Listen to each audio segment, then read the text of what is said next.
Hey, what's up everybody? I am Tim from Init, and today we're going to do a speed run on developing an MCP server for Claude AI.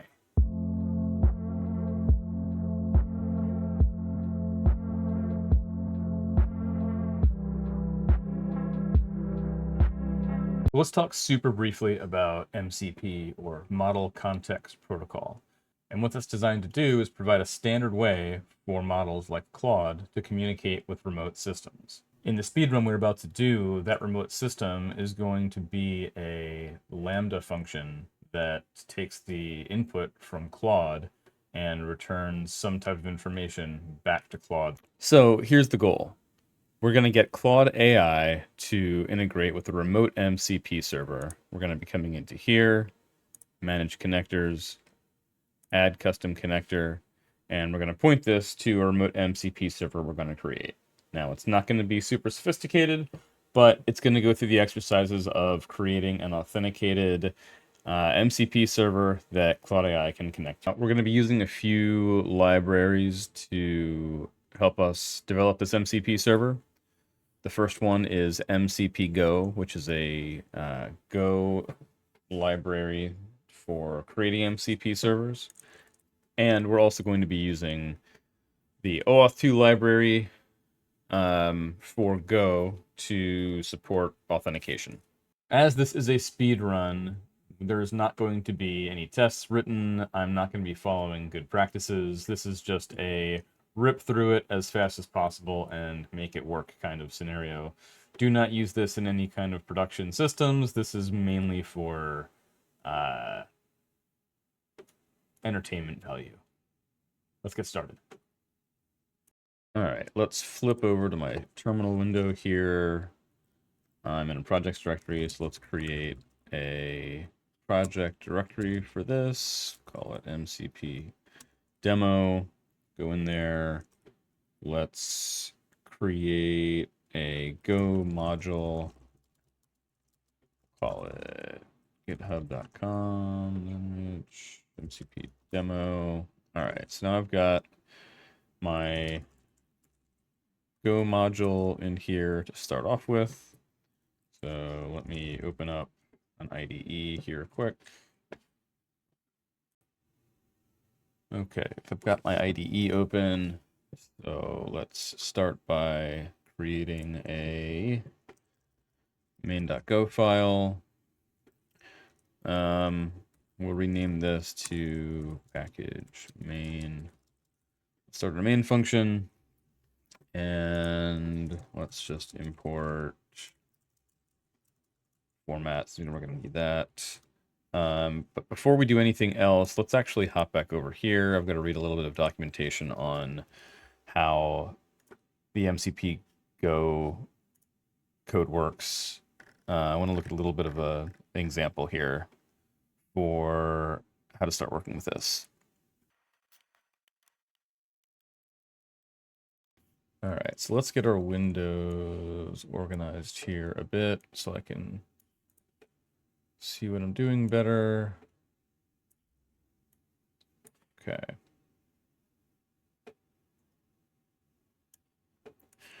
All right, so let's start with importing these MCP libraries. So we'll have Go MCP and server. So then we will come down here and let's say MCP server, new MCP server. Okay, so let's give this a name. We'll call it it's like Lambda interface and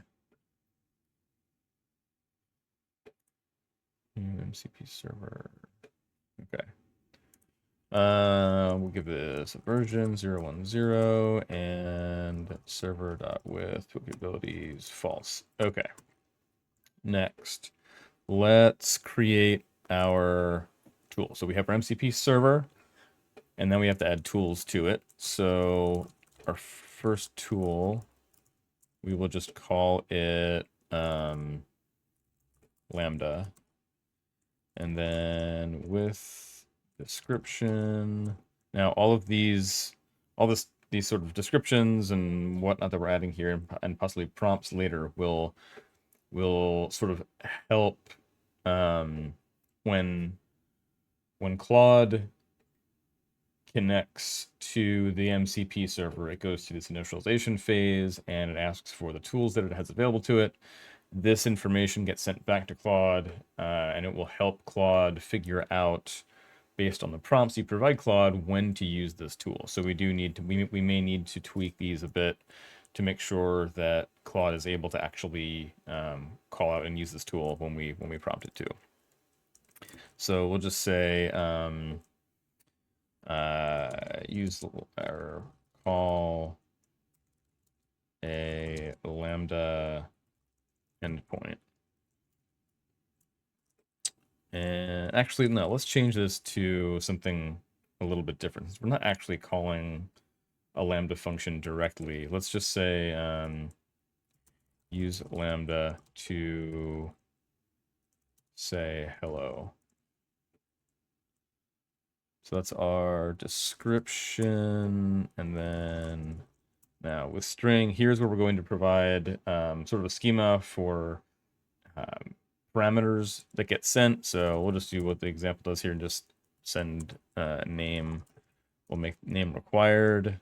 And then the description will be name of the, we'll say like machine to say hello to. This is somewhat rubbish, but this is just an example. So, all right. Now we need to add the tool with a handler. So we'll say tool and then call this Lambda handler. Okay, now the next step here below would be to start the standard IO server. That we're not going to do. So a couple different ways to use MCP. One is to run it, say like locally on your laptop or your workstation, where it is purely taking input and writing output. And so that's something where you may use it with like Claude Desktop or other AI models where you are having an interface on your laptop or on your workstation to give the model access to your, say, like local files or things running on your machine. We're not doing that. What we're going to be doing is running this in the cloud. And so serving this through standard IO in this way isn't really what we want. Instead, what we're going to want to do is serve this over HTTP. So there's two sort of ways with MCP that we can do that. One is with server sent events. The other is just with streamable HTTP. And because we're in Lambda, I'm not totally sure how or if server side events work properly there. So really what we're going to do is use streamable HTTP, which should work. So I'm going to save this as a to-do start streamable HTTP service. So we'll come back to that. So let's make our handler. So we'll call this Lambda handler. We need to take context. We need to take request. Call tool request. And this returns a pointer to a call tool result and an error. And let's see, how do we work with this? So here we will pull the, this is require strings. We'll pull this off of the request. Percent equal to nil. So here we'll return new tool result error.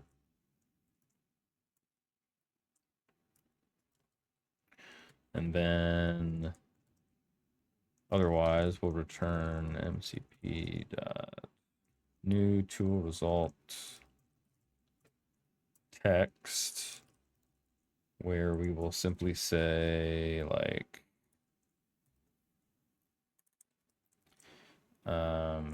hello from Lambda function, your name is, like that. Okay. Your name is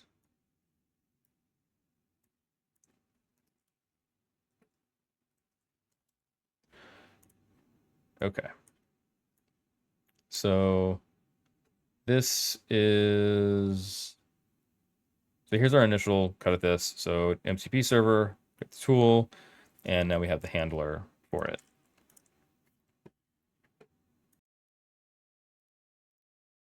Okay, now let's come back here and implement, or at least add our streamable HTTP server. So we will create a handler that we would essentially pass to a muxer. So let's create a new streamable HTTP server, and we're gonna pass it server, and then because this is gonna run in Lambda, I want this to be stateless. So we're not going to track sessions. We're not going to do anything that's going to have to outlive a single request being sent to a Lambda function. So I'm also going to pass an option here that is with stateless true. So we're not going to try to do things that Lambda can't do. So now I've got my HTTP handler that I can use with the traditional Go HTTP server. So now that we have the handler, let's create an initial HTTP multiplexer. I'm kind of doing this in layers because so we know that we'll be able to then use the multiplexer with whatever we need to next. So let's create a servmux, and what we can do here now is, I mean, technically we can pass the handler to the handle function, and really now we've got a handler bound to a multiplexer that we can use as a, so we could really just say like, listen and serve.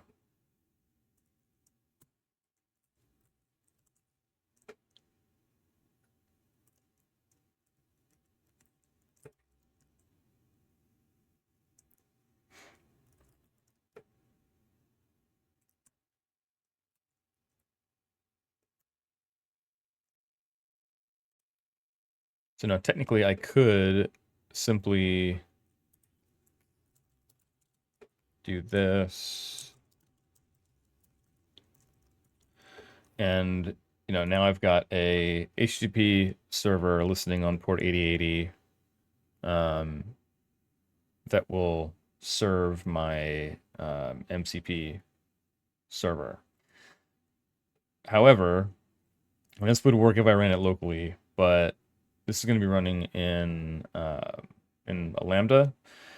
And so Lambda functions, right, are a little bit different than a traditional HTTP service, right? They get past a event, and that event has the information in it, the inputs and whatnot, and we have to work with an event kind of interface, not just a plain HTTP interface. And so while yes, there's an API gateway that we could use to front that, I'm going to keep this as simple as possible and not involve too many different AWS services. And instead, what I'm going to do is I'm going to have Claude actually vibe code out a Lambda wrapper for this so that we can just translate the Lambda events to an HTTP library that will sort of handle that transition piece for us. All right, so here's what we ended up with in lambda.go. So I created a Lambda HTTP package and I put this in here. I didn't include the sort of trials and tribulations of this code in this clip because it did take quite a bit of refactoring and changing things to get this to actually function. It does work now. There were a lot of issues with this generated code. There was a lot of code in here that it created. And so there was naturally a bunch of issues with it. That's all sorted out though now in here. I had to make some changes also to how the requests or the event structures were being created. Claude got some of it wrong, and we also ran into some issues with some 301 redirect loops with how Go's multiplexer works, but it's resolved now, so this code does work now the way it is. So now that we have our Lambda wrapper, let's come back into here and actually call our Lambda library in here. So we'll get rid of this. And what we can do is replace this with Lambda adapter, use our Lambda HTTP package that we created, and call lambda.start, lambda adapter.handle. Now, what this will do is this is going to provide our bridge between Lambda events and the rest of sort of Go's HTTP server ecosystem. Now, before I compile this and test it for the first time, I want to double check how, I think there's some so there's some tags that we have to use here when we build this for Lambda. And we also, so we need to, it actually has to be, the executable has to be called bootstrap. So there's a couple things we need to make sure we're doing there. So let's do that. So user build tags lambda no RPC bootstrap. So now we should have binary bootstrap, and then we'll just zip this up. And we'll call it MCP demo.zip. All right, so now we've got our Lambda code zipped up. So now we can jump over to AWS and create our Lambda function. Okay, so let's hop over to AWS. I've already logged into AWS, into the console, navigated to Lambda, so we're going to create a new function. I'm just going to call this MCP demo or runtime. I'm going to choose Amazon Linux 2023 for using Go. Do the architecture x86, and we are going to let it create a role for us. Now, typically we wouldn't be doing it this way. We'd be using Terraform to set all this stuff up for us, but I'm just going to be doing this in the simplest possible way. We're going to use, we're going to turn this on to generate a function URL, since we're not going to be using API gateway, and this will create a URL for us. We'll leave this off. We're not going to use IAM authentication. We are going to leave that as buffered, and everything else we will just leave the way it is. So let's create the function.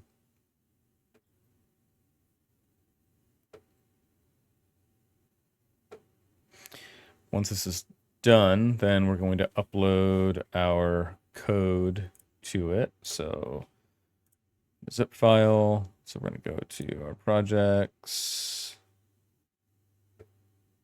MCP demo, and we will grab this one, save it.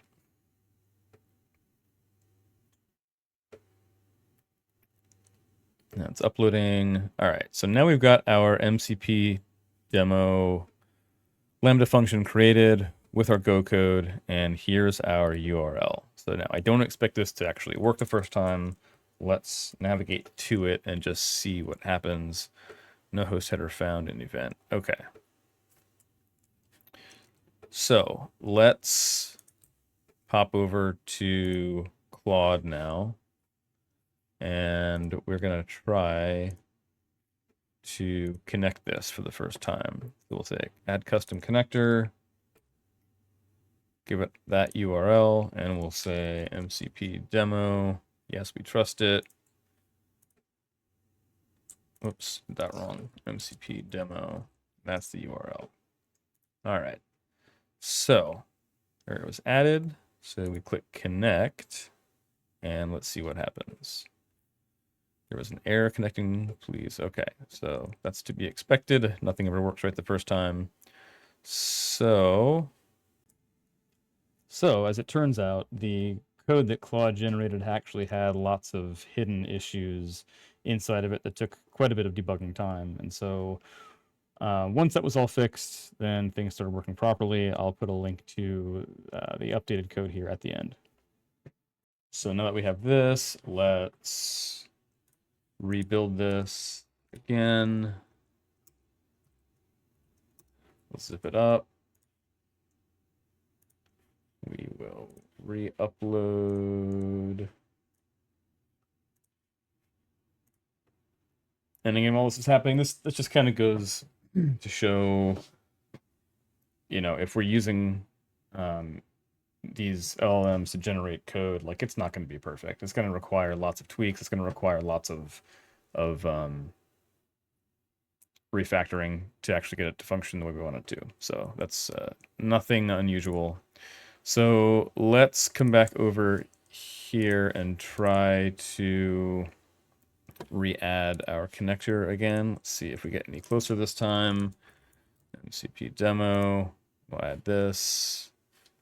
And okay, so it appears as though we are connected, and it's actually showing us the tools. Now, the reason this is coming up in here is because of some of the requests that are being made to discover what tools are available for use. So if I come in here and I look at our requests, we can come in here. We should be able to see somewhere that we are asking for the tools. So here we're asking listing resources, prompts list.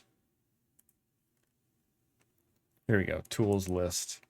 And that's going to return back a payload from our Lambda function that gives Claude access to this. So let's try it and see what it does. So we'll go over to chats now. Actually, let's just come up into here. It's our new one. Click on this. I can see that MCP demo is enabled. Let me go back quick here and see what my description was. So use Lambda to say hello. Name of the machine to say hello to. So let's just prompt this with like a, we'll just say like, use the Lambda tool to say hello to a machine and use the name.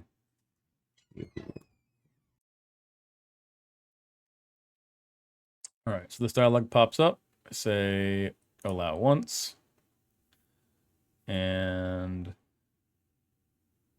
Lambda function responded with hello from Lambda function. Your name is Woohoo. So that did exactly what we expected it to do. So now let's go ahead and change something in here. Let's change this to, you sent me the name. And we will rebuild this.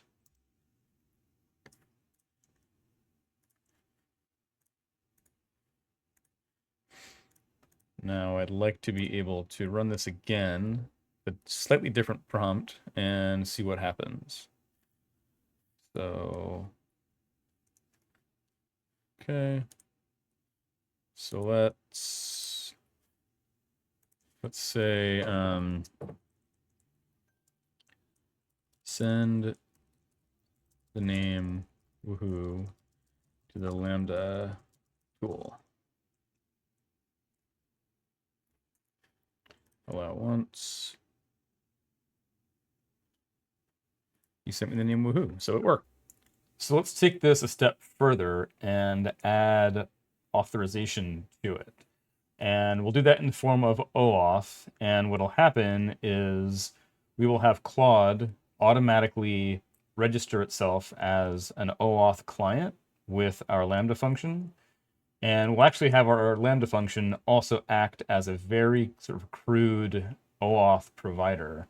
And once that connection there is sort of established, we'll create a very, very crude login prompt, and we will log into it, and we will then have Claude pass an identity token for us when we are communicating or when we are using our Lambda tool, and we'll see how that works and how we can actually provide some authorized identity information so that our Lambda function could, in theory, know who we are and give us access to things that only we should have access to. So let's go back to our IDE and get started. So what I'd actually like to do first here is implement a few of the well-known OAuth endpoints, which will allow Claude to automatically discover and configure our OAuth implementation. So to start, let's create a, let's actually, I think we're going to refactor some of this. I'm going to create mux function up here that's going to handle the creation of sort of our pathing. So let's do this. I'll move these up here, and then we'll pass the MCP handler, and this is what? Streamable HTTP server.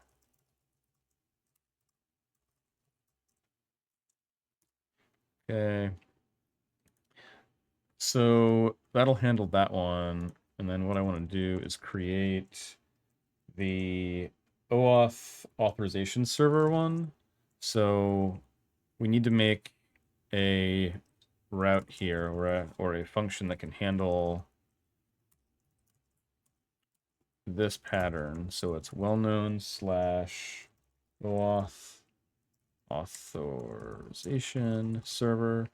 And what this will do is provide the configuration to Claude that it needs to know how to interact with our OAuth endpoints. And so what I'm going to do here is we're going to start by writing a status OK.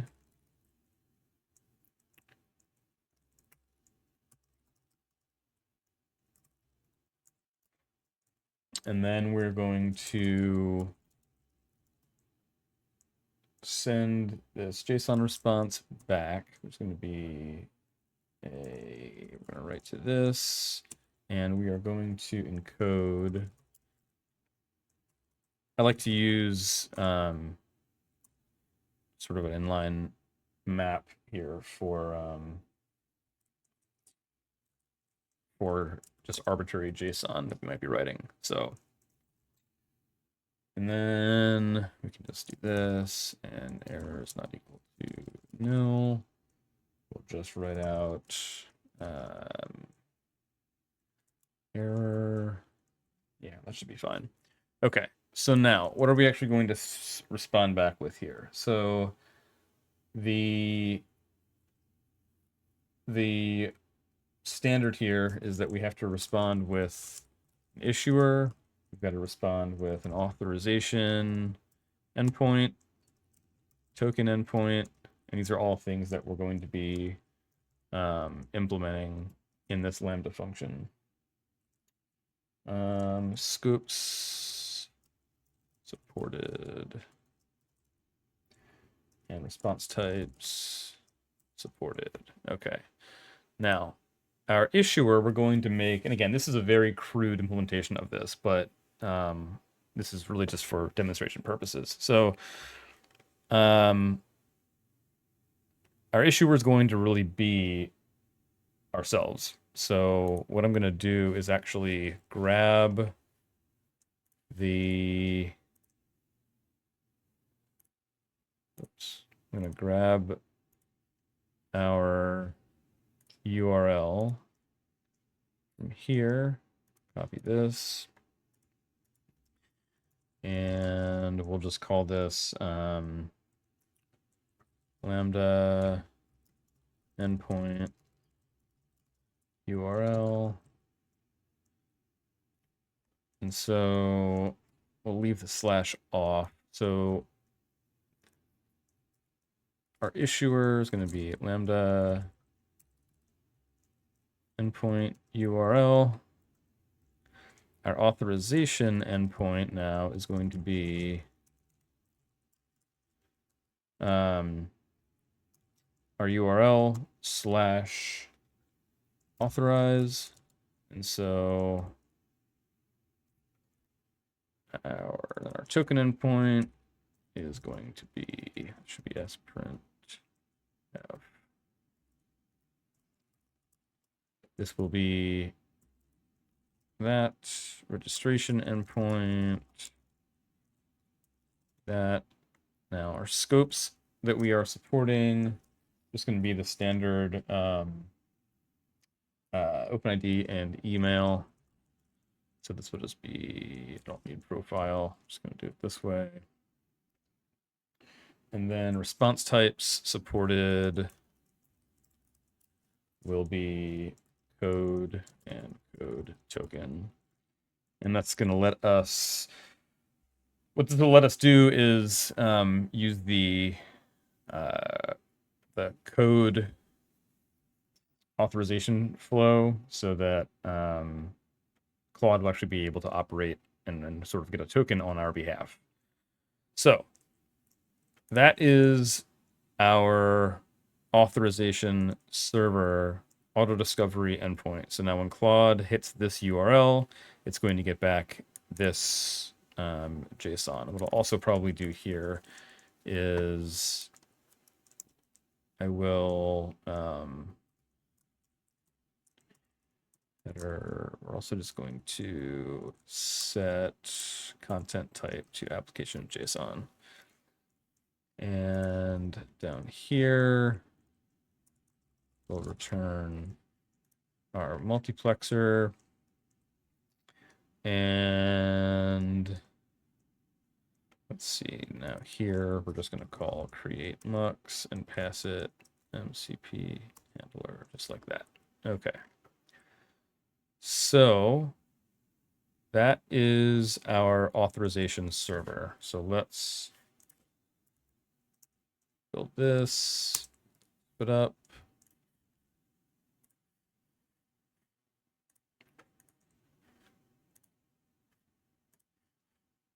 Let's upload that one.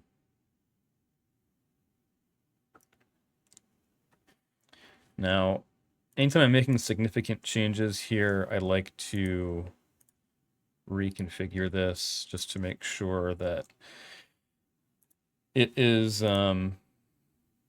completely setting itself back up again. Because what I've seen before in Claude is that once you actually have set up a connector, it only goes through its setup process the first time. So we're going to let it go through this process again. And okay, so that's still working. Let's hop into here and see if we can see any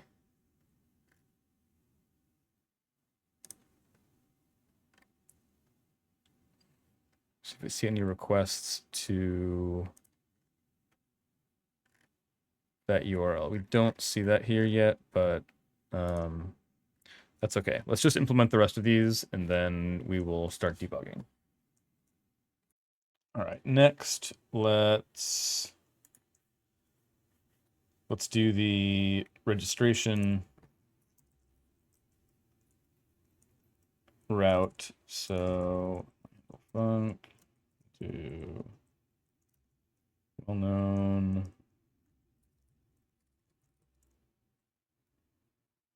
Actually, we don't need to do well-known for this. This is just going to be slash.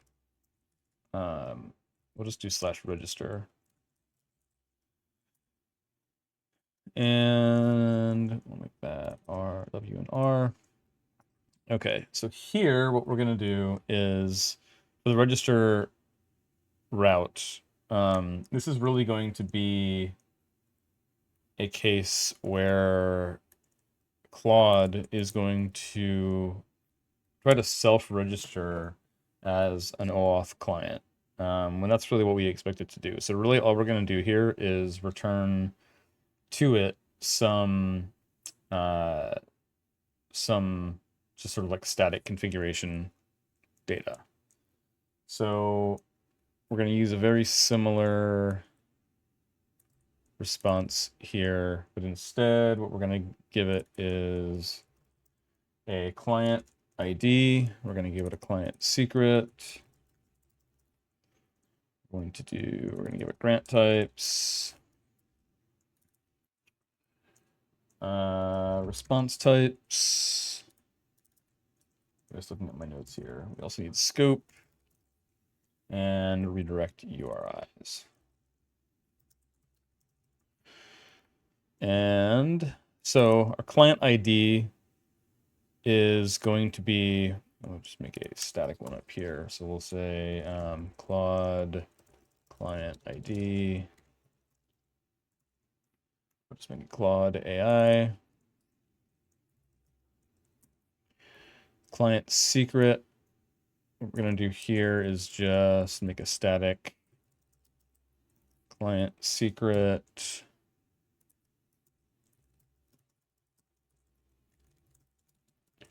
And we'll just hop over here to our terminal, use UID gen. This is not a great way of doing this, but this is just an example. So we'll use that. Now our grant types are going to be authorization code and refresh token. So we'll say authorization code, and we'll also let it do refresh token. And our response types should just be code, scope, ID and email, and then our redirect URIs.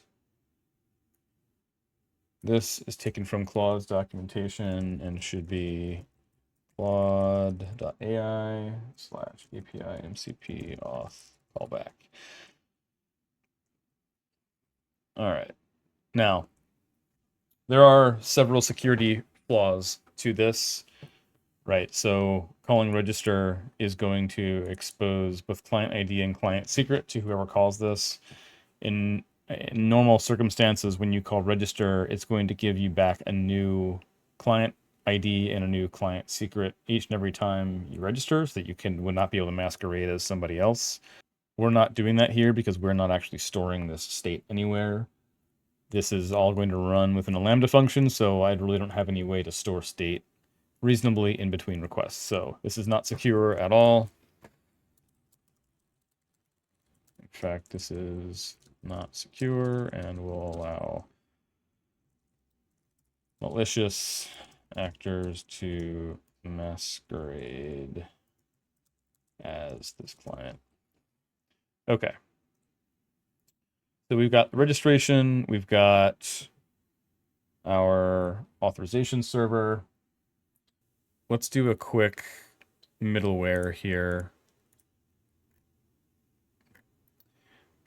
Let's actually change this path here to streamable HTTP, and then we'll do like auth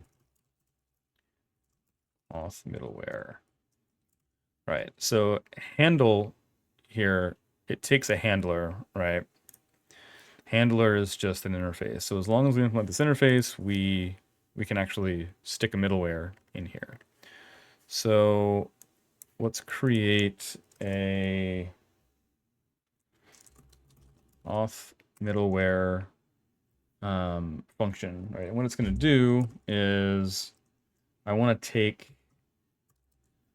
a I'm going to take a handler here and return a handler. Now, if we're going to return a handler, what we can do is have this return a handler function like this, which will then take this. Now, the reason this works is because handler func satisfies the HTTP handler interface, right? And handler func, it is a function, which is basically a response writer with a request. So we can actually satisfy that with a normal response writer and request anonymous function. So this gives us the ability now to have middleware that's going to be able to see the request coming in and also potentially return some kind of response depending on what's in the request. So let's just start here and say in middleware, just so you can see this for debugging. And let's do something like, let's look at the incoming request headers. So we'll look for the authorization header. And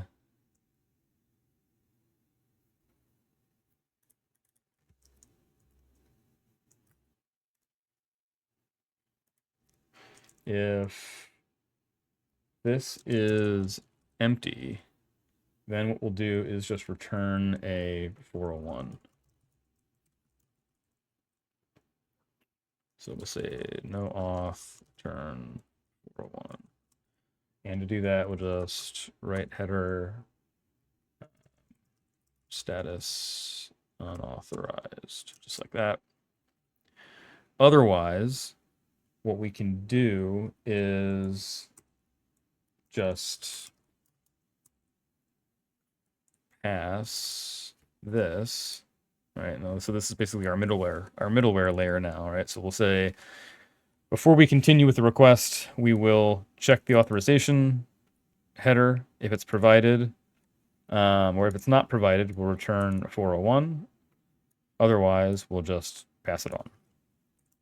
So let's make sure we're calling that correctly. Create mux. Okay.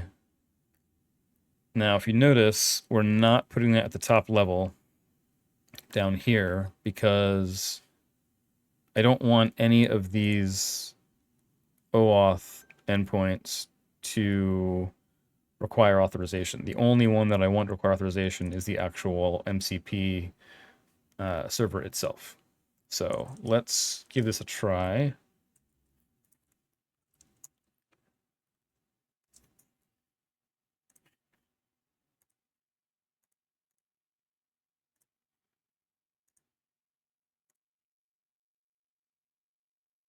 Now, if this works,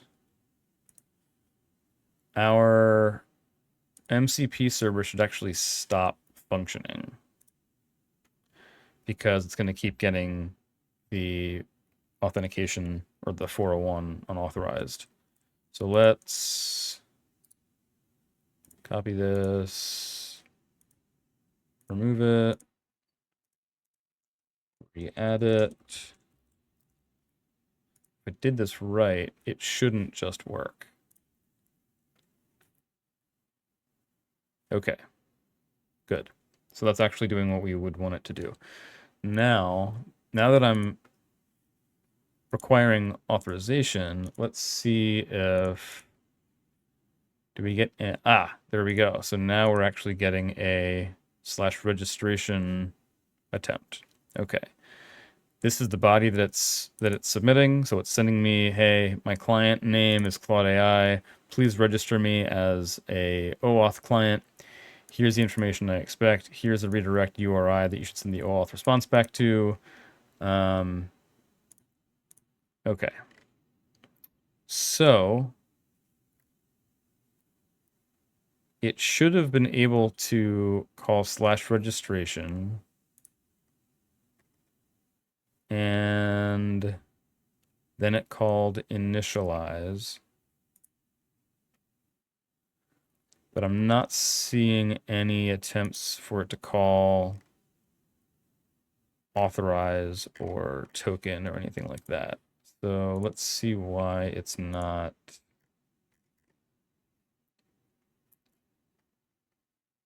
So that one, there's authorization server. Okay, so it did hit that. Registration.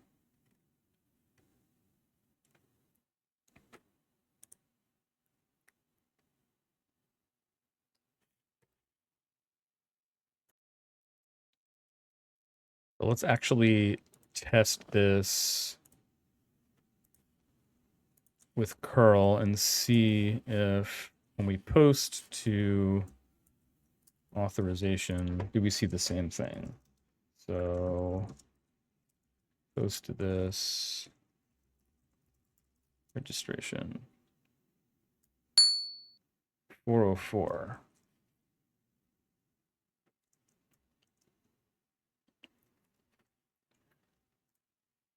Registration register. That's why. Okay. So here I've got registration, here I've got register. So let's change this to just register. And let's rebuild this.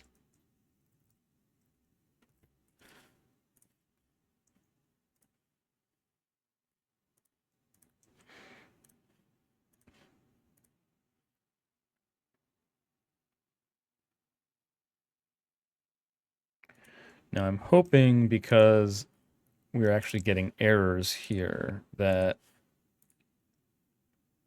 if I just tell to reconnect, that maybe it will work without me trying. Okay, well, that's closer. So now it's hitting authorize, and we don't have an authorize. We don't have an authorized route here yet. So, all right, next step. I'd like to go back to our OAuth 2 library in GitHub. This is what we want to use now. Once we start talking about getting into like the authorization endpoint, that's when we really need to involve a library to help us with that. So we're not writing all that by hand. And again, this is a very crude implementation of it, but it's very succinct, and it should be fairly easy for us to do this within a Lambda function that's not going to have state copied from, or any way to manage remote state reasonably. So we're going to use some of this here as an example to get ourselves set up with OAuth. So let's use this as an example to create our simple OAuth provider. Let's come down into here. We can go right around here, let's say, and we can start our manager. So let's actually, first we need to import these. So let's add, spell it, go, OAuth 2, 4. So we're going to start with server and manage. So then let's add manager, new default manager.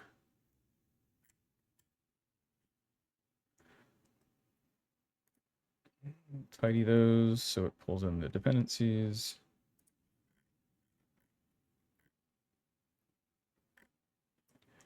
And since we have a conflict here, we're just going to call this OAuth server.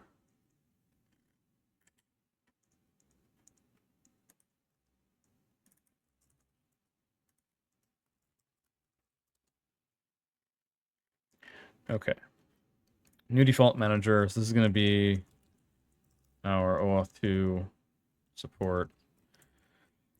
So we're going to use token storage, and I'm going to want to use new memory token store because, again, we're going to be running this in Lambda function, and it's only going to exist for the life of the request. So we're going to use that. Client memory store. This is where it's actually going to store our clients. We're only going to have one client, which is going to be the Claude client, but okay. So new client store. And here's where we're actually going to now set the client ID and secret and domain that we are using, well, that we're actually responding with up in here. So Claude client ID, Claude client secret. So let's use those. So we'll do Claude client ID, and then this. So I've got to import models. Actually, models is already imported. So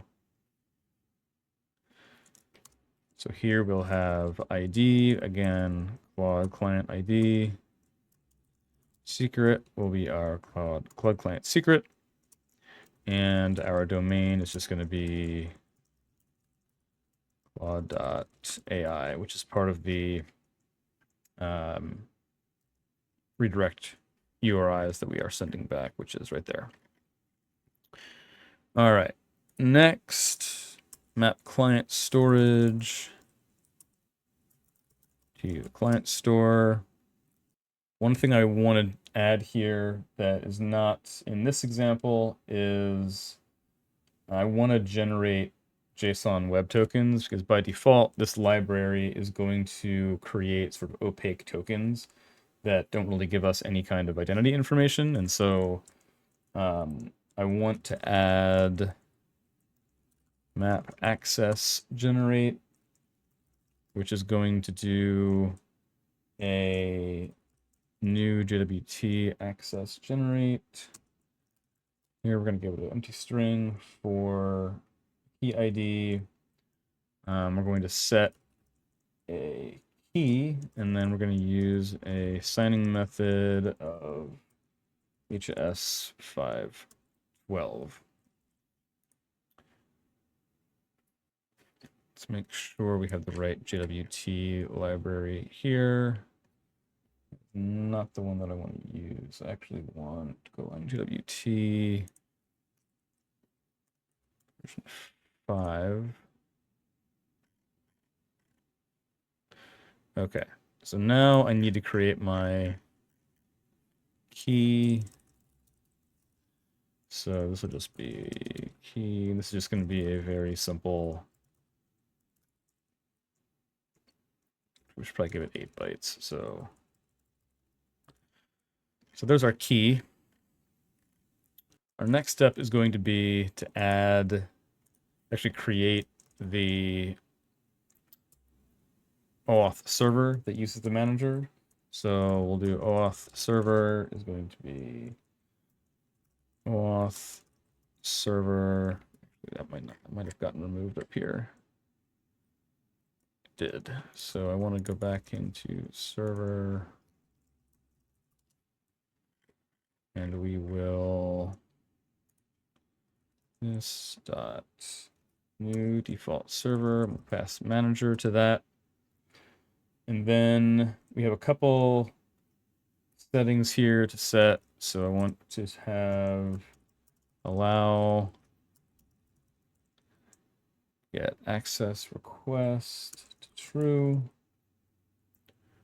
I'm going to set, actually I shouldn't have done this. Should be, we'll change it to this so we don't conflict with the package. Then we're going to set client info handler to just the default client form handler.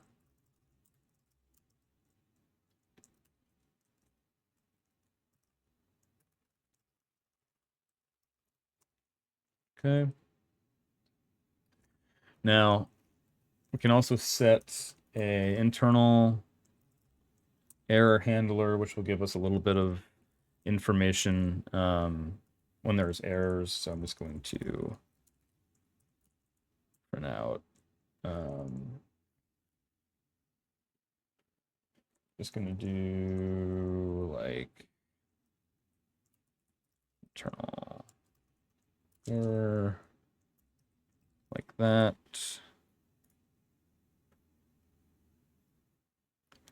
And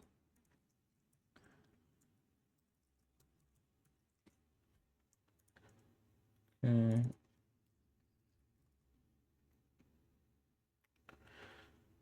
And what's next? Response error handler. I'm going to do that one as well. Set response error handler. Again, this just gives us a way to see easily anytime we have errors, we can log them.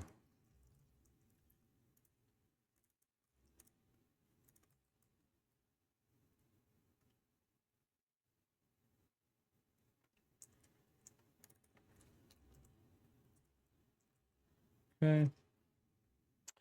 Now we need a way to wire up this OAuth server with our multiplexer. So what I'm going to do is change create mux to also take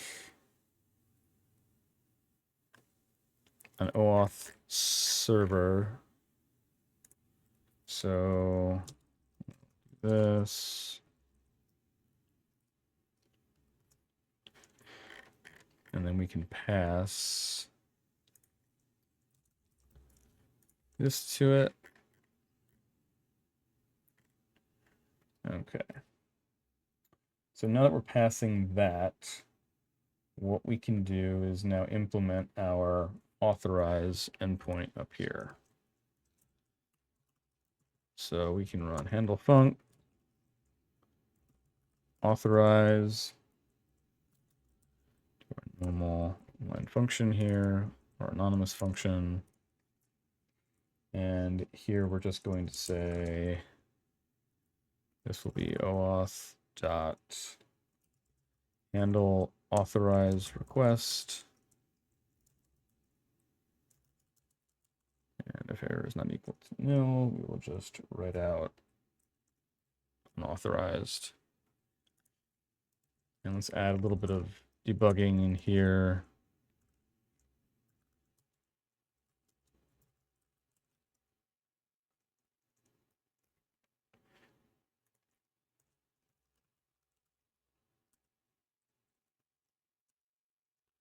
Okay. So that's our authorize endpoint. And then let's just do our token endpoint as well while we're here. And that's going to be almost identical to this one, except this will be token, token, and handle token request. So now we have all of our pieces here for this to work.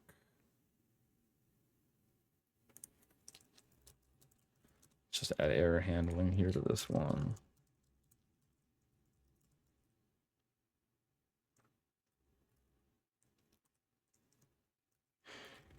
Okay.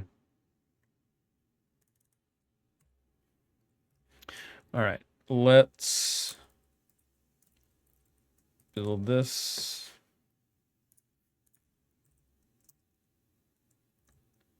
Zip it up.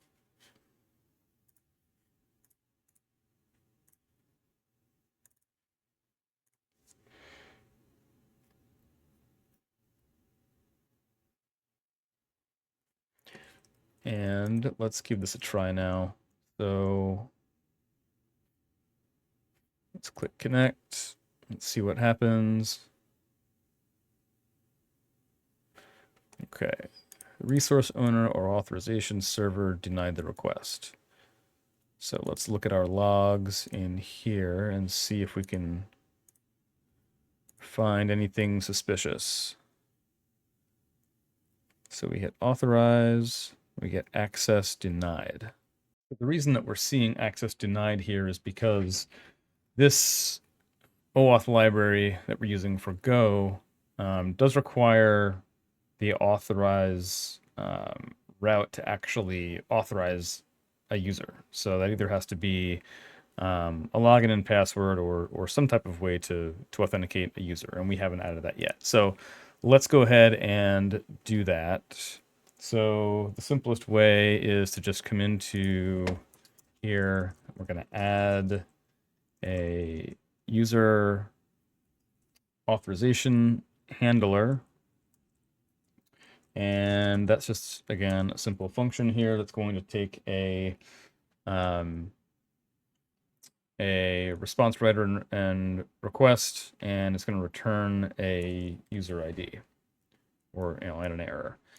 So the way we're going to do this is I'm just going to implement a very simple login form. And if we log in with a statically assigned username and password, we will use that as basically our authentication mechanism. Now, under normal circumstances here, we wouldn't be doing things this way. We would actually be having the OAuth provider. We would point to something like Okta or Keycloak instance that we have running, or another sort of OAuth provider like Google or something of that nature. We're just doing this as a very kind of, again, one-shot speed run here to get this to work. And so we're going to be taking some shortcuts here. But let's just show kind of an example of what you could do if you had your own, or your own crude login and password sort of interface. So let's start here with I'm going to write a content type header. That's just going to be text HTML. And then we are going to write out just a very basic HTML form, which is going to look something like, let's start with HTML. Actually, see if we can make this go on multiple lines here so it's a little easier to read. So let's see if we can break this out this way. That's going to be ugly. All right, let's just do it this way. So, all right, body, and we're going to create a form. And we'll have a method of post. Again, this is going to be very crude. I'm not going to do all of the normal attributes that we would have in here, but input, give us a name of, say, username, type will be text, and placeholder username.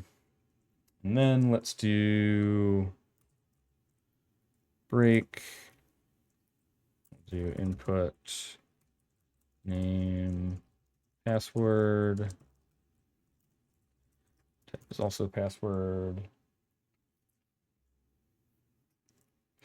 and then another break, And then input type of submit. Value will be login. And that should end the form.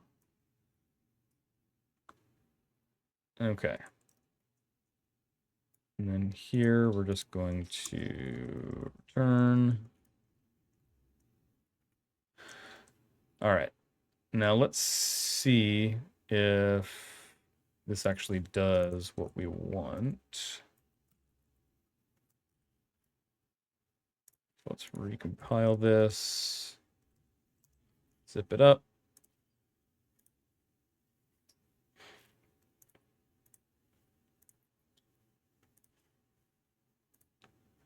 Upload this, give it a few seconds.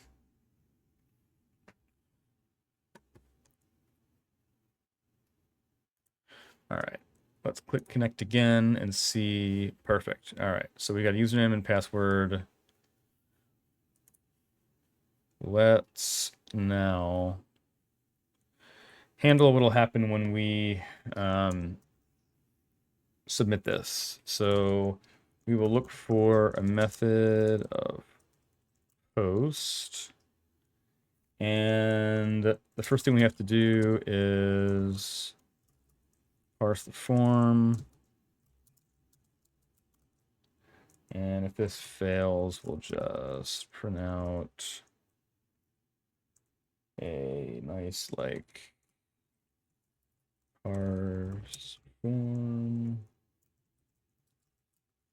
Okay. And we'll write out that we didn't like what happened here. Status bad request. And we'll return that error. Now, here's where, again, don't ever use this in production code. This is going to be very quick and dirty.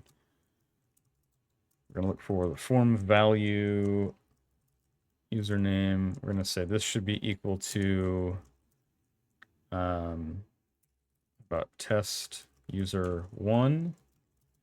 And we'll say form value password will be equal to demo 1 2 3. So here we'll print authentication success. And what we'll do is we'll return that form value, username, and nil for an error. And if none of these work, then, or we for some reason reach this point, let's just return unauthorized. Status unauthorized. Okay. Now, by virtue of our authorization or our authorized endpoint returning username, returning a valid string and no error here, that should give the JWT generator enough information to turn that user ID into a subject. Now, what I want to do next is, actually, let's just run this and see what we get. Because even though we're creating that, we expect to be creating a token, I don't have any way of actually inspecting that token yet, but let's just run this and see what we get.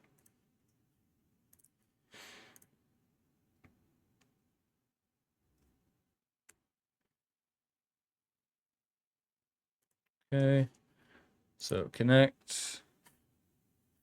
And what was it again? Test user 1, demo 1 2 3. Test demo 1 2 3. Okay, successfully connected. Now, does it let me?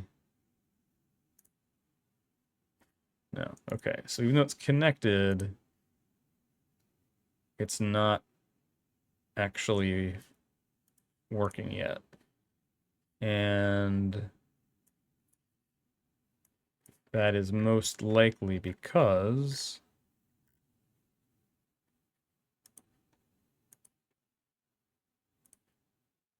when we're up here, are we still getting authorization?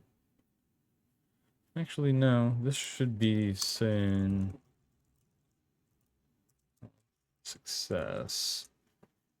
Let's rebuild this and see what the problem might be.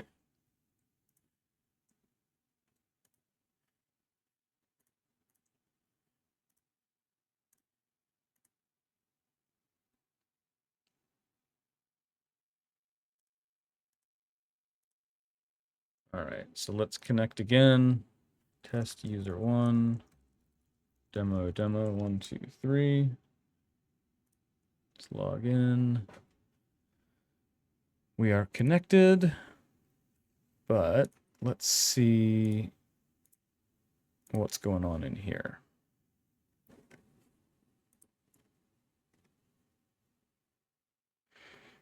Okay. So we've got OAuth token. So I see it passing an authorization header.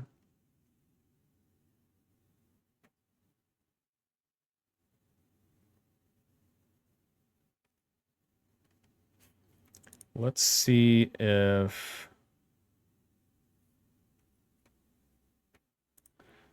am I getting the in middleware in here at all? Not. So I don't actually see us getting into this at all.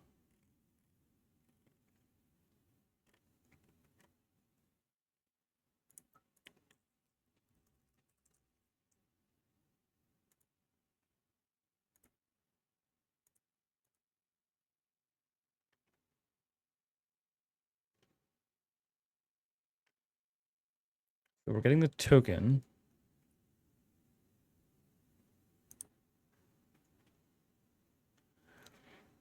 And then I'm calling initialize.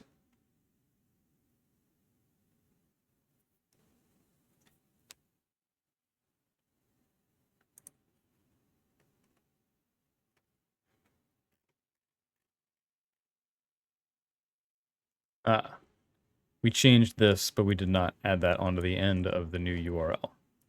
So let's come back into here. Let's remove this.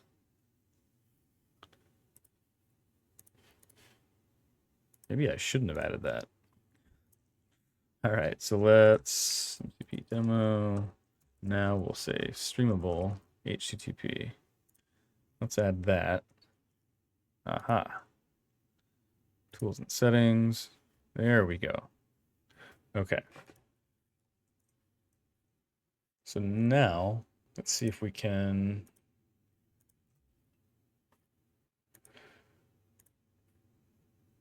demo. So how about we say tell Lambda to talk to a machine with the name. Whoa.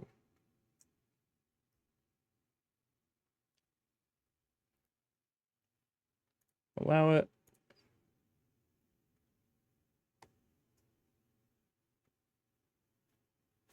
Okay, so that worked. Auth success, but why are we seeing no auth and then auth success at the same time? Middleware, because this should be returning, that's why.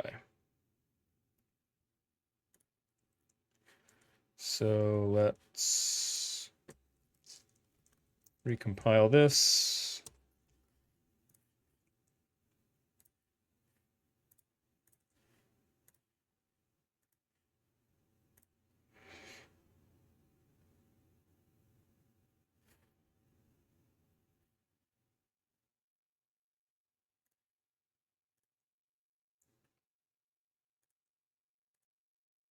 All right, and rerun it.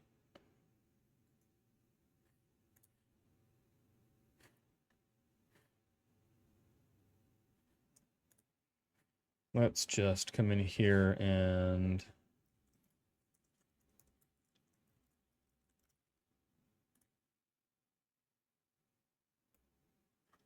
okay.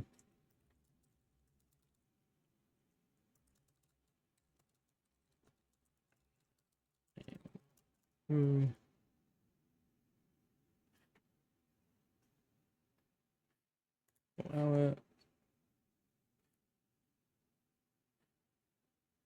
Now, let's see if we see what we're expecting to in here. Auth success, auth success. Okay, awesome. The last thing that I would want to do here now is going to be not only having authentication working, but actually being able to respond with some of that information. So let's change the code here to actually extract our username from the JSON Web Token and return that in the message back to Claude as well. So to do that, what we're going to have to do is extract the token from the authorization header. And so to do that, we are going to parse with claims, and we're going to just split out the authorization header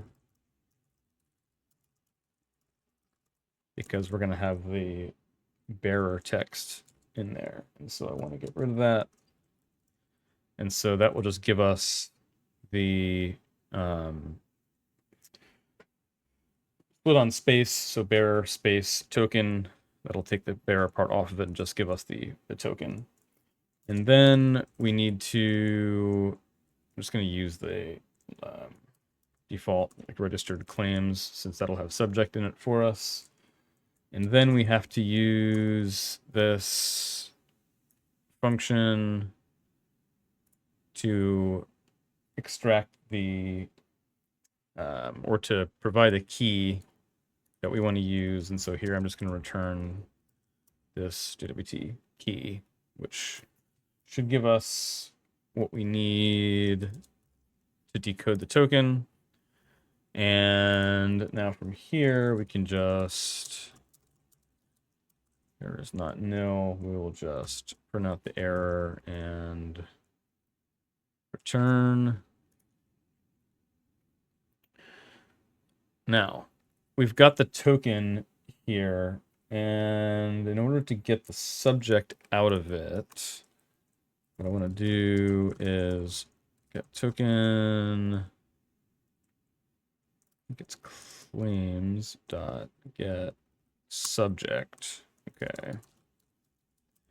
So if we get this point, we'll also just got this error. All right, so now I've got subject. Now, in order to provide this subject to, I've got to be able to get this data out of this middleware now and into the function that's like into the MCP server function. And for me here, the easiest way to do that is going to be to add it to the request context. So to do that, I'm actually going to override the current request, and we are going to use context with value. So I'm going to pass in the current request context, and then I'm going to add a new key called username, and it's going to have the value of my subject, right? So what I'm basically doing here now is taking the current request context, and I'm wrapping that with a new context and adding username key to it. That's then being passed to the next handler within the middleware. So now what I should be able to do is when I look at my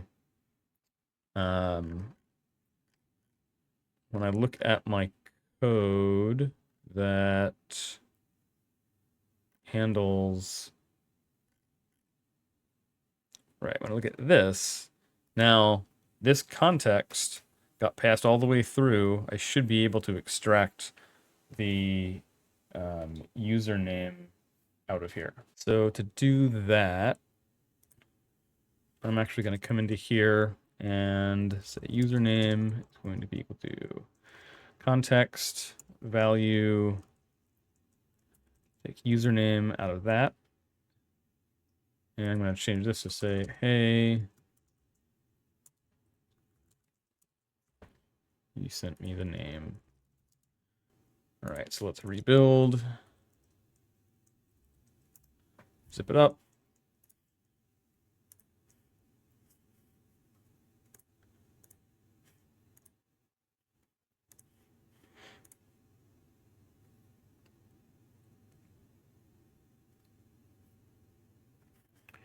All right. Now let's refresh this. All right, so we are still connected. Now it's possible that we may have lost the connection, that we may have to relog in, but let's just try to say this again. Tell Lambda the name of the machine to talk to is woohoo.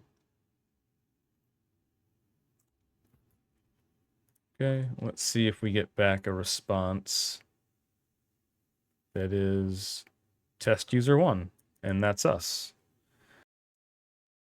So that brings us to the end of our speed run. We've now got an MCP server served by Lambda.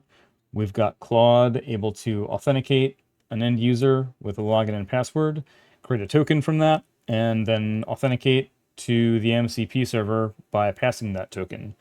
The MCP server can then decode that JSON web token and decide what to do from that point. Right now, we're just sending back the username that's in the subject of that claim, but you could decide to expand upon that however you need to be able to provide access to other kinds of protected resources or what have you on the back end.